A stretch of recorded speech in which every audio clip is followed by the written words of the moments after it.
A beautiful swan lived in a tree. He was friendly to all the birds living in that tree. He enjoyed helping them in all their work. One day, a crow came to live in that tree. "Do not make friends with this crow," said a friend, trying to warn the swan. "You had better be careful." "Ah, what are you afraid of?" said the swan, ignoring the warning. "All right," said the friend. "You are free to do as you like. I don't have time to argue with you. I have a lot of work to do." The swan went to the crow and said, "My dear crow, you have just come to live here. If you need anything, please come to me."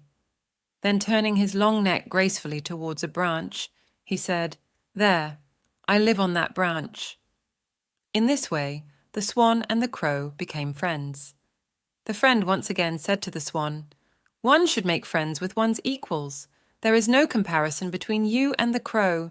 You are as white as milk, and the crow is so black. Look how handsome you are. And the crow, so ugly. You love peace, and the crow is so noisy."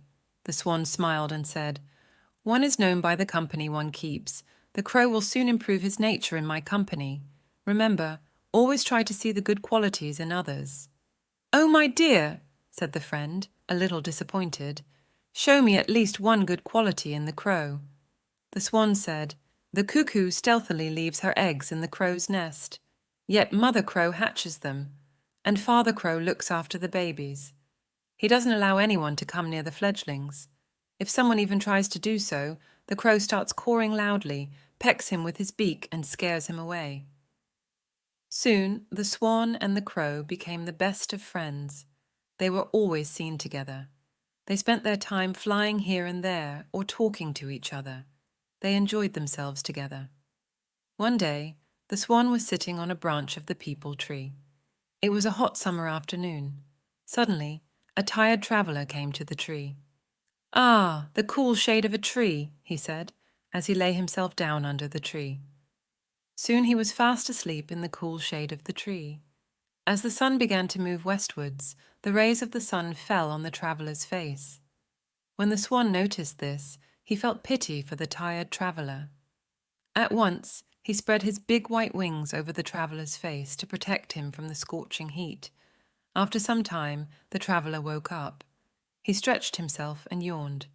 The crow was perched next to the swan.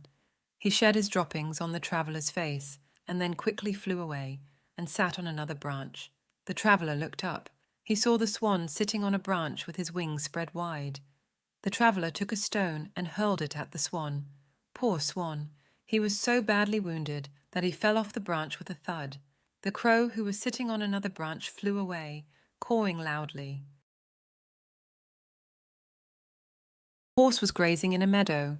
A hungry wolf approached, and the horse promised to help. But when the wolf asked the horse to share some hay to satisfy its hunger, the horse selfishly refused, stating that the hay belonged only to him. Later, when the horse fell ill, it begged the wolf to bring hay for its recovery. The wolf, remembering the horse's selfishness, refused to help.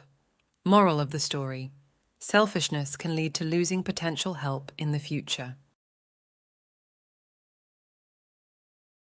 In the forest of Ranjan, many years ago, there used to be a lion. He was quite clever. He enjoyed taking advantage of befriending every animal and then exploiting them for his benefit. After making others do his work, he would turn his back on them when they needed help. Everyone in the forest knew that Lion made friendships only to exploit them, and then he wouldn't help others. As a result, everyone started to keep their distance from him. Many days passed as Lion wandered in search of friends in the forest, but he couldn't find anyone.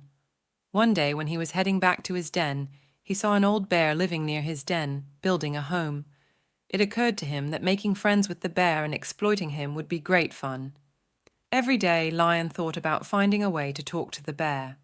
Several days passed, but he couldn't find an excuse to approach him. One day, he noticed that the bear was old. He thought, "What use will this old bear be to me? There's no benefit in befriending him." One day, Lion overheard the bear talking to a bird. The bird was asking the bear, "Now that you're so old, how do you manage to get food for yourself?" The bear replied, "I used to catch fish earlier, but now I can't. It doesn't mean I go hungry. Now I eat honey. Its taste is delightful. For that, I have to go deep into the dense forest and get honey from the bees." After hearing all this, Lion thought to himself that he had never tasted honey. Now, by making friends with the bear, he could taste honey. This thought in mind, Lion made a plan. According to the plan, he went to the bear and said, "Do you recognize me? When you were young, one day you took out some fish from the pond and fed me. You've helped me many times like this. I would often get lost, and I would bump into you." The bear couldn't remember anything. He thought it was an old matter, and perhaps he had helped someone. While he was still thinking, Lion said, "All right, I must go now. If you ever need anything, remember me." Saying this, Lion turned towards his den and went away. The bear also went back to his home, but Lion's words lingered in his mind. He thought, well, at least there's someone I can talk to. The next day, Lion initiated a conversation with the bear. Slowly, he began to make friends with the bear. One day, Lion invited the bear to his den for a meal. Meanwhile, Lion had decided that he wouldn't let the bear eat at night. He thought, "Why should I let anyone else eat my food? I'll serve food in the same plate and finish it quickly." At night, when the bear came, Lion did exactly that. He quickly finished the food from one plate. The bear was very disappointed. Lion said, "Friend, I always eat like this." Disheartened, the bear returned to his home. The next day, the bird asked the bear, "What happened? Why are you so sad?" The bear narrated all the events that happened at Lion's den. The bird laughed and said, "Don't you know how Lion is? He always makes friends with everyone and then leaves after exploiting them. He never helps anyone. Now you should teach him a lesson somehow." Saying this, the bird flew away. The bear also decided that he would teach Lion a lesson. With this thought, the bear went to Lion's den once again. He talked to him in a very normal way. He didn't let Lion feel that he was upset about the incident from the previous night. They started talking. During the conversation, Lion asked the bear, "Friend, where do you get your daily food from?" The bear told Lion about honey. As soon as Lion heard the name, he said, "Friend, you've never let me taste honey." This made the bear realize that he now had the opportunity to teach Lion a lesson. He said, "If you want honey, it's easy. Come to my place tonight for dinner. I'll give you honey to taste." Lion was delighted. He eagerly waited for the night. As soon as it was night, he hurried to the bear's den. Upon arrival, the bear welcomed him and asked him to sit down. After that, the bear closed the door of his home. Lion asked, "Why are you closing the door?" The bear replied, "If anyone else smells the fragrance of honey, they might come here. That's why closing the door is necessary." Now the bear brought a honeycomb in front of Lion and said, "Honey is inside this."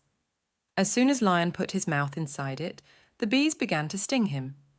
His whole face swelled up. Whichever way Lion ran, the bees chased him. Finally, Lion asked the bear, "Why didn't you tell me how to eat honey properly?" The bear replied hesitantly, "I eat honey just like that." Lion understood that the bear had taken revenge on him, so he silently left from there. A tortoise and two swans made a plan. The tortoise said to the swans, "Bring a wood and clench it with my teeth in the middle. You guys will hold its ends with your beak and fly so that we can move to another pond." The swans said, "Please don't open your mouth on the way, or else you would fall on the ground." On the way, some people saw the swans carrying the tortoise. They shouted in excitement, "See the clever swans! They are also taking the tortoise with them."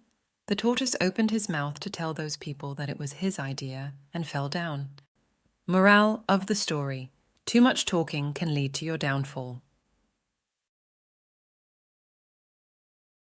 Once upon a time, a dog and a rooster became unlikely friends on a peaceful farm. Curious and excited for adventure, they decided to travel far from their usual home. They walked along a curvy path that vanished into the thick forest, and soon it was night time. Feeling tired, the rooster, with his sharp eyes, spotted a hollow tree that seemed like a comfy hiding spot for the night.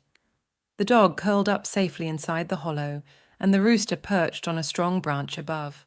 Under the watchful eye of the moon, they fell into a restful sleep. With the first bits of sunlight peeking through the trees, the rooster woke up from his dreams, forgetting for a moment he wasn't in the familiar farmyard anymore. Proudly puffing out his feathers, he let out a loud crow, something he always did back home, not realizing the dangers that could be hiding nearby. His morning song travelled through the woods, reaching a sneaky fox who saw a chance for a delicious breakfast. Walking up to the tree with a fake smile and friendliness, the fox greeted the rooster, hiding his true plans with sweet words of being friends. But the rooster, always quick and clever, saw right through the fox's act. With a mischievous sparkle in his eye, he made up a sneaky plan. He told the fox about a fake entrance at the bottom of the tree, promising a meeting with his made-up helper. While the fox excitedly circled the tree, hoping for a meal, the watchful dog jumped into action. He raced out of the hollow tree very fast to stop the fox's clever trick, making sure their adventure could keep going safely towards the unknown.